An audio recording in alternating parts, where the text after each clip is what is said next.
प्यारे बच्चों, आज हम करेंगे पाठ नंबर 1 ज्योग्राफी में संसाधन नाम पाठ है। प्रश्न है पहला, नवीकरण और अनवीकरणीय संसाधन में क्या अंतर है।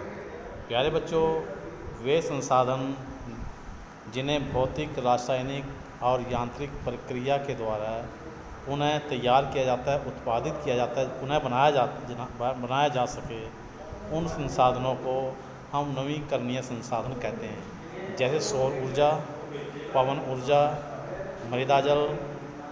अनवीकरणीय संसाधन वे संसाधन हैं जिनका भंडार सीमित है। एक बार भंडार समाप्त हो जाने के बाद उन्हें फिर से तैयार नहीं किया जा सकता या उनको तैयार करने में हज़ारों साल लग जाते हैं। उन्हें हम नवीकृत संसाधन कहते हैं या अनवीकरणीय संसाधन कहते हैं। जैसे कोयला, पेट्रोलियम, गैस आदि, ये ऐसे हमारे क्या हैं, नवीकरणीय संसाधन हैं। सॉल्यूशन क्या है? वे संसाधन जिन्हें भौतिक, रासायनिक और यांत्रिक प्रक्रिया के द्वारा पुनः तैयार किया जाए, उन्हें हम क्या कहेंगे? नवीकरणीय संसाधन कहेंगे।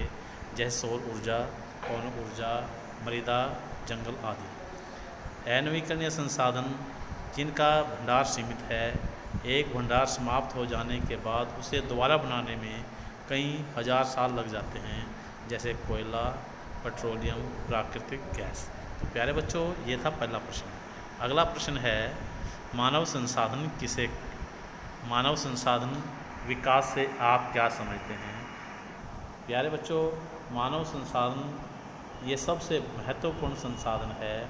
व्यक्ति के कौशल की गुणवत्ता में सुधार करना ताकि वे निर्माण कर सकें, इस प्रकार के संसाधन को मानव संसाधन विकास के रूप में जाना जाता है।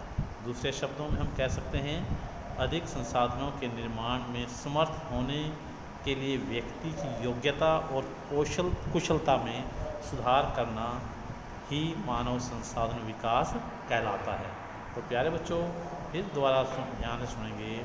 मानव संसाधन सबसे महत्वपूर्ण संसाधन है। व्यक्ति की कुशलता यानी कौशल की गुणवत्ता में सुधार करना ताकि वे उनका निर्माण कर सकें, इस प्रकार के संसाधन को मानव संसाधन विकास के रूप में जाना जाता है। दूसरे शब्दों में हम कह सकते हैं, अधिक संसाधनों के निर्माण में समर्थ होने के लिए व्यक्ति की योग्यता और कौशलता में सुधार करना ही मानव संसाधन विकास कहलाता है। तो प्यारे बच्चों, आज ये 2 प्रश्न हैं। इन दोनों प्रश्नों को आप अपनी अभ्यास पुस्तिका में लिखेंगे। इसके साथ साथ इन प्रश्नों को याद भी करेंगे। धन्यवाद।